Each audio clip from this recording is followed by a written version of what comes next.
Ես կարծում եմ տենց մտածելա, որ բավարար չի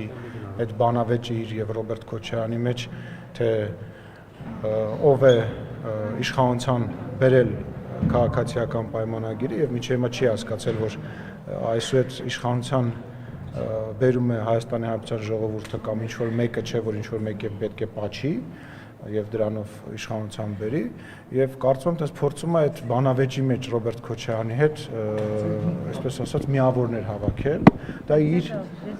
դե գիտեք ինչ ինքը որ մեր մասին վատ բան ասում, մեր վարկանիշը բարձրանում է, ես նույնիսկ առաջարկում եմ պարոն Սարգսյանին հաջորդ ընտրություններին իր դեմքով արդեն հանդես գալ ընտրություններին, մասնակցել բանավեճի հանրային հեռուստատեսության, որը նախատեսված է օրենքով, քարոզ արժավ անցկացնել, քաղաքական գործ չի, որը որ տենց հայտարարություններ է անում, ճիշտ տրամաբանությունը դա է, ինչ վերաբերում է այդ բառերին կապիտուլյանտը բան, ասենք մերժվածի կողմից մենք արդեն ասել ենք, նախ ինքը հայ ազգի կողմից մերժված եզակի անձնավորությունն է, երկրորդը կապիտուլյանտն է ինքը, որովհետև այն ամեն ինչ որ ինքը արել է Հայաստանի բանակի հետ, այն ինչ որ իրանք արել են Ղարաբաղի հետ, կարծում եմ նես չի, չէ՞ որ մի գիշերվա մեջ այն ամեն ինչ որ 2020 թվականին տեղի ունեցավ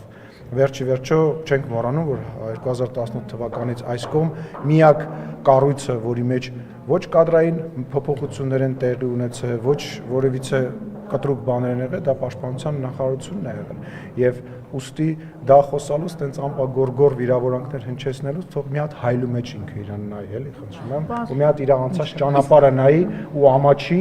որ Հայաստանի Հանրապետության մասին խոսելով, Հայաստանի Հանրապետության շահի մասին խոսելով իր մերձավոր շրջապատի, իր փեսեքի, իր